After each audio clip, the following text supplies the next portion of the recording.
Python use ചെയ്തുകൊണ്ട് നമുക്ക് നമ്മുടെ ഇന്റർനെറ്റ് സ്പീഡ് കണ്ടുപിടിക്കാം, QR കോഡുകൾ ക്രിയേറ്റ് ചെയ്യാം, അതുപോലെ തന്നെ നമ്മുടെ ക്യാമറ ആക്സസ് ചെയ്യാം. ഇങ്ങനെ ഒരുപാട് കാര്യങ്ങൾ ചെയ്യാൻ പറ്റും. അതുപോലെ തന്നെ ഇതുപോലുള്ള ഒരുപാട് ടൂളുകൾ നമുക്ക് ക്രിയേറ്റ് ചെയ്യാനും പറ്റും. സോ നമ്മുടെ ഡേ ടു ഡേ ലൈഫിൽ ഒരുപാട് ഹെൽപ്ഫുൾ ആവുന്ന ഇത്തരത്തിലുള്ള ടൂളുകൾ എങ്ങനെ ക്രിയേറ്റ് ചെയ്യാമെന്ന് നമ്മൾ പൈത്തൺ യൂസ് ചെയ്ത് എങ്ങനെ ക്രിയേറ്റ് ചെയ്യാമെന്ന് നമ്മൾ പഠിക്കാൻ പോവാണ്. സോ ഇങ്ങനെയുള്ള സീരീസിലെ ഫസ്റ്റ് വീഡിയോയ്ക്ക് എല്ലാവർക്കും സ്വാഗതം. ഇന്ന് നമുക്ക് ഏതൊരു ലിങ്ക് കിട്ടിയാലും, അതായത് നമ്മൾ ഈ ഇൻസ്റ്റാഗ്രാമിന്റെ ലിങ്ക് ആണെങ്കിലും നിങ്ങളുടെ ഫേസ്ബുക്കിന്റെ ലിങ്ക് ആണെങ്കിലും അല്ലെങ്കിൽ നിങ്ങളുടെ സ്വന്തമായിട്ട് ഒരു വെബ്സൈറ്റ് ക്രിയേറ്റ് ചെയ്തു അതിന്റെ ലിങ്ക് ആണെങ്കിലും അത് നിങ്ങൾക്ക് ഒരു QR കോഡ് ആക്കി എങ്ങനെ മാറ്റാം, അതും പൈത്തൺ യൂസ് ചെയ്തിട്ട് എങ്ങനെ മാറ്റാം എന്ന് നമുക്ക് നോക്കാം. അപ്പോൾ അതിനുവേണ്ടി ആദ്യം നിങ്ങൾ VS കോഡ് ഓപ്പൺ ആക്കുക. ജസ്റ്റ് 3 ലൈൻ കോഡേ ഉള്ളൂ. ഫസ്റ്റ് നമ്മൾ QR കോഡ് എന്ന് പറയുന്ന മൊഡ്യൂൾ ഇൻസ്റ്റാൾ ചെയ്യാം. അവിടെ നിങ്ങൾ ശ്രദ്ധിക്കേണ്ട ഒരു കാര്യം, സപ്പോസ് നിങ്ങളുടെ കയ്യിൽ QR കോഡിന്റെ മൊഡ്യൂൾ ഇല്ലെങ്കിൽ താഴെ ടെർമിനലിൽ നമ്മൾ പിപ്പ് ഇൻസ്റ്റാൾ QR കോഡ് എന്നൊന്ന് കൊടുക്കുക. അപ്പോൾ നമ്മുടെ QR കോഡ് എന്ന് പറയുന്ന മൊഡ്യൂൾ നമ്മുടെ സിസ്റ്റത്തിൽ ഇൻസ്റ്റാൾ ആകും. അതിനുശേഷം നിങ്ങൾക്ക് ഏതൊരു ലിങ്കിനെയും ഈസി ആയിട്ട് നിങ്ങൾക്ക് ഇനി QR കോഡാക്കി മാറ്റാൻ സാധിക്കും. വളരെ സിമ്പിളായിട്ട് QR കോഡ് ഇമ്പോർട്ട് ചെയ്തു.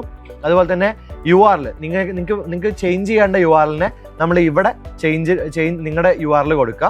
ഇവിടെ ഞാൻ ഇപ്പം കൊടുത്തിട്ടുള്ളത് ഇൻസ്റ്റാഗ്രാമിലെ എൻട്രി കോഡിങ്ങിൻ്റെ ഇൻസ്റ്റാഗ്രാം ചാനലിൻ്റെ URL ആണ്. അപ്പോൾ നിങ്ങൾക്ക് ഇഷ്ടമുള്ള URL ഇവിടെ കൊടുക്കാം. അപ്പോൾ ഇങ്ങനെ ഒരു URL ഇവിടെ കൊടുത്തതിന് ശേഷം നമുക്ക് നമ്മൾ കിട്ടുന്ന QR കോഡിനെ നമ്മൾ ഈ പറഞ്ഞ പോലെ mycode.svg എന്ന് പറയുന്ന ഒരു ഇമേജ് ഫയലായിട്ട് നമ്മളിവിടെ സേവ് ചെയ്ത് വെച്ചു. അപ്പോൾ ഇത്രയും ചെയ്തതിന് ശേഷം ഇത് റൺ ചെയ്ത് കഴിഞ്ഞാൽ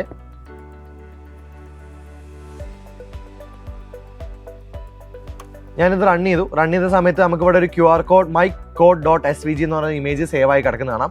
ഈ QR കോഡിന്റെ പേരൊക്കെ നിങ്ങൾക്ക് ഇഷ്ടമുള്ള ഇവിടെ കൊടുക്കാം. ഇതിന്റെ സൈസ് നിങ്ങൾക്ക് ചേഞ്ച് ചെയ്യാൻ പറ്റും. നമുക്ക് QR കോഡ് ഇവിടെ ക്രിയേറ്റ് ആയി കിട്ടി. ഇനി ഈ QR കോഡ് സ്കാൻ ചെയ്ത് കഴിഞ്ഞാൽ നിങ്ങൾക്ക് ഈസി ആയിട്ട് നിങ്ങൾ പറഞ്ഞ ആ ലിങ്കിലേക്ക് ഈസി ആയിട്ട് റീഡയറക്ട് ചെയ്ത് പോകും. അപ്പോൾ ഇത്തരത്തിൽ നിങ്ങൾക്കൊരു ഫ്രീ ആയിട്ടുള്ള പെയ്ഡ് ആയിട്ടുള്ള ഒരുപാട് വേർഷൻസ് ഒക്കെ ഇന്റർനെറ്റിൽ ഓൾറെഡി അവൈലബിൾ ആണ്. പക്ഷെ നിങ്ങൾക്ക് സ്വന്തമായിട്ട് നിങ്ങളുടെ രീതിയിൽ കോഡ് എഴുതിയിട്ട് ഈസി ആയിട്ട് നിങ്ങൾക്ക് ചെയ്യാൻ പറ്റും. ഇതിനകത്ത് ഒരുപാട് കസ്റ്റമൈസേഷൻ നമുക്ക് കൊണ്ടുവരാൻ സാധിക്കും. ഇപ്പൊ നിങ്ങൾക്ക് സ്വന്തമായിട്ട് ഒരു ലിങ്ക് കിട്ടി കഴിഞ്ഞാൽ ഈസി ആയിട്ട് QR കോഡ് ആക്കി ചേഞ്ച് ചെയ്യാൻ പറ്റുമെന്നും ഞാൻ വിശ്വസിക്കുന്നു. സോ എല്ലാവരും ഇത് ട്രൈ ചെയ്ത് നോക്കുക. Thank you.